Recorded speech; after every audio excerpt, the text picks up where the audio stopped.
বড়নগর চত্বরে অবস্থিত তারক ভোলানাথের মন্দির। এই মন্দিরটি নাকি শুনেছি বেশ জাগ্রত।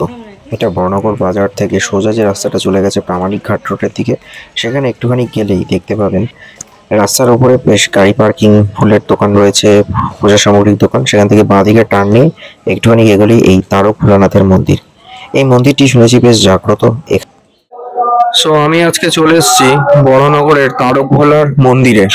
এই মন্দিরটা নাকি শুনেছি খুবই জাগ্রত মন্দির, এবং এখানে নাকি যার যা মনস্কামনা আছে সেগুলো নাকি এখানে এসে জানালে তারা কিছু সুরাহার পথ বলে দেন। তাদের নিজস্ব কিছু নিয়ম আছে। তো আমি এখন মন্দিরে জাস্ট এসছি, এসে দেখি কি বলছে। এখন বিকেল 5টা বেজে গেছে, 5:30 প্রায়। তো এখন এখানে আরতি চলছে বা প্রার্থনা, যেটা একজন সেবায়েত ছিলেন বাসুদেব, তিনি নাকি শিবের পূজা করতেন।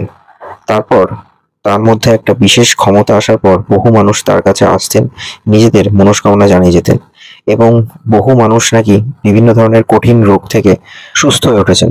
তো এদের এখানে কিছু নিয়ম আছে। মূলত সোমবার করে এখানে গঙ্গা জল আর তার সাথে বেলপাতা দেওয়া হয়, সেটার জন্য বহু মানুষ আসেন। কিছু নিয়ম মানতে হয়, যেমন 12 সপ্তাহ নাকি এখানে আসতে হবে। প্রতি সপ্তাহে আপনাকে বেলপাতা আর গঙ্গা জল নিয়ে যেতে হবে, এবং স্নানের পর সেই জলটা এবং বেলপাতা খেতে হবে। এইভাবে 12 সপ্তাহ করার পর আপনার কি পজিশন দাঁড়াচ্ছে সেই মতো বর্তমান যিনি সেবায়িত আছেন তিনি আপনাকে তারপর নির্দেশ দেবেন। এই যে বাসুদেব ঠাকুর ছিলেন, ইনি 1995 সালে দেহত্যাগ করেন।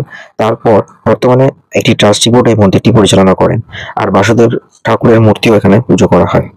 তাছাড়া এখানে বাসুদেব ঠাকুরের মায়েরও একটি মূর্তি রয়েছে, এবং অন্নপূর্ণা ঠাকুরের মূর্তি আছে, যা নিত্য পুজো হয়ে থাকে।